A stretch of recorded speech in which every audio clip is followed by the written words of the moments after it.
Let's see if we can wrap up Utilitarianism, Chapter 2, by John Stuart Mill. Let's first look at the first sentence of the second last paragraph of Chapter 2. Again, defenders of utility often find themselves called upon to reply to such objections as this, that there is not time previous to action for calculating and weighing the effects of any line of conduct on the general happiness. Okay, so utilitarianism says you're supposed to act in such a way as to achieve the greatest happiness. And this means that, at least in principle, you can calculate the likely happiness.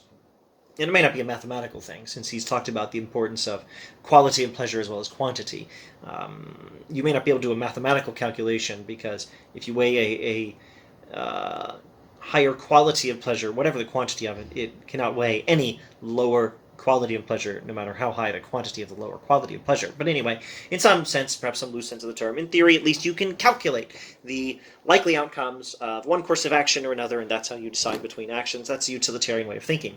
And so the objectors to utilitarianism say, we don't always have time to do this before we make decisions. We have to act now, we have to act quickly, we have to make decisions in real life, and you don't have time to sit down and write down the likely outcomes and try to calculate how much happiness there is with one choice versus another. So utilitarianism is wrong.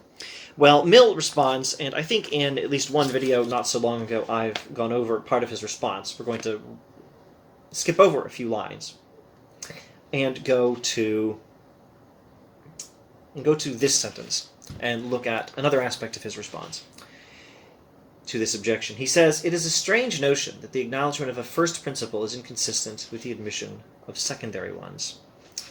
To inform a traveler respecting the place of his ultimate destination is not to forbid the use of landmarks and direction posts on the way." So utilitarianism is primarily concerned with first principles. It's concerned with the ultimate goal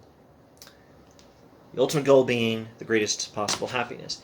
Now, that goal can be understood as the destination. So utilitarianism tells us what is the destination. Now, does that mean that if you have a particular account of the destination, that you're not allowed to use a roadmap on the way? Or that you're not allowed to use landmarks to figure out how to get there? Or that you're not supposed to use direction posts? I suppose these days we might say signposts on the way. No, of course it doesn't mean that. That's ridiculous. Or, if utilitarianism is about the first principle, the foundation of morality, that happiness is good, that we are supposed to seek the greatest possible happiness being understood in all the nuanced ways he has given us in other passages in Chapter 2. If this is the first principle, does that mean there's no secondary principle? Of course not. And it's these secondary principles, and it's these signposts and landmarks and roadmaps of how to get to the destination of the greatest happiness that make entirely unnecessary any need to sit down and calculate most of the time. You don't have to ask yourself today, should I tell a lie for purely selfish reasons? Or should I cheat and steal my way to my goals today?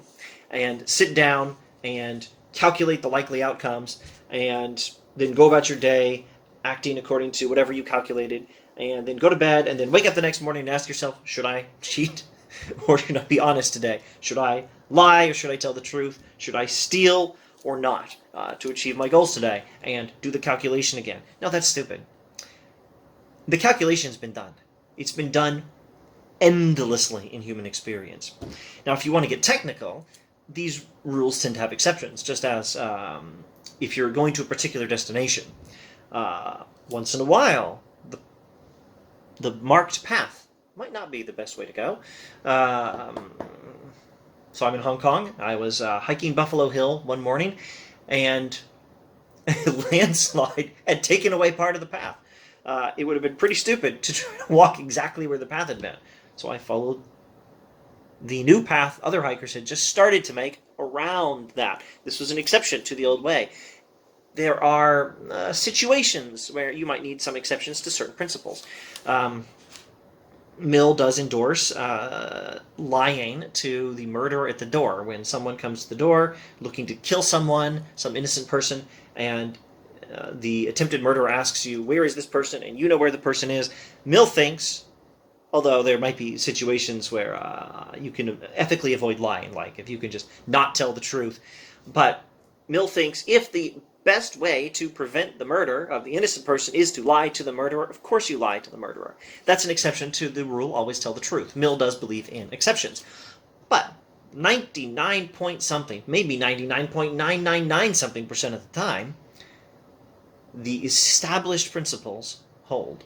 The signposts point the right way. The ready-made roadmap is correct.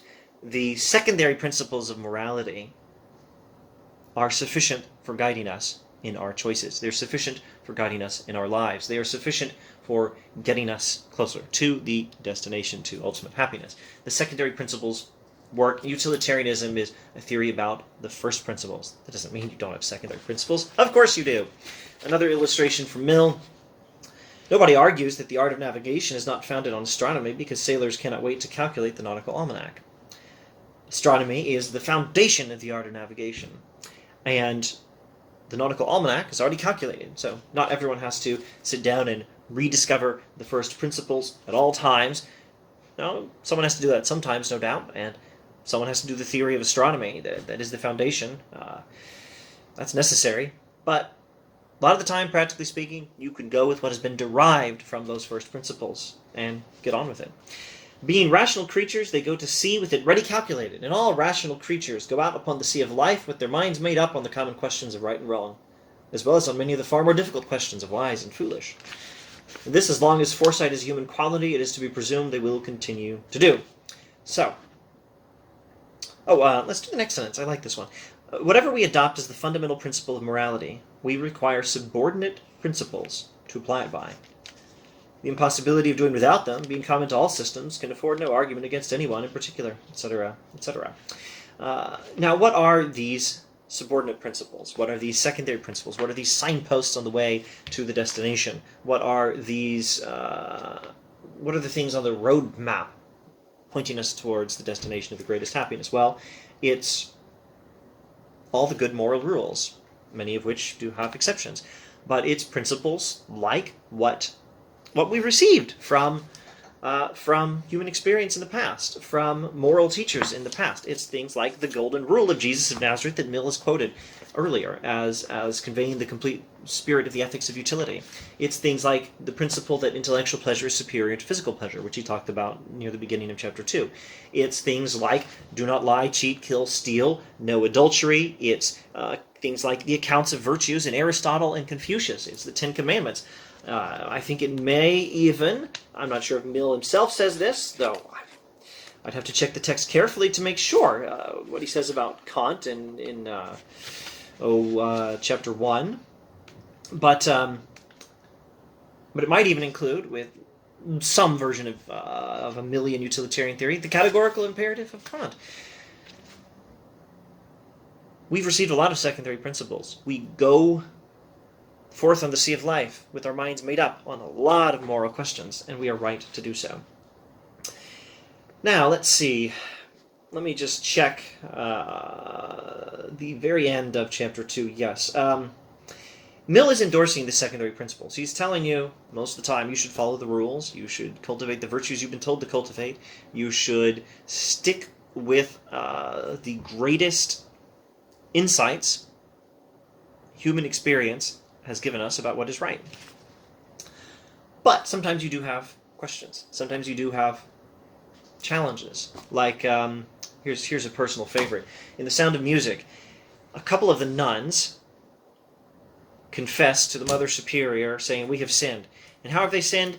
They've sinned by sabotaging the Nazis' car. They took some component out of the car so the Nazis couldn't pursue the Von Trapp family. They confess it as a sin. Is that really a sin?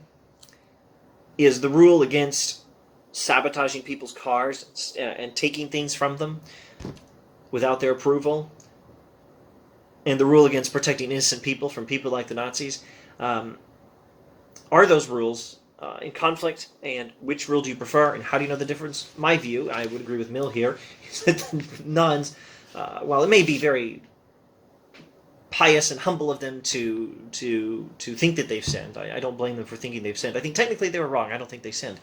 Mill would agree here. I think even Kant would probably agree here. In fact, I think if we studied Thomas Aquinas, we might well find that his specific account of what constitutes an act of theft would absolve the nuns of having sinned. That's possible. But anyway, there is what appears to be a moral dilemma. The nuns have very piously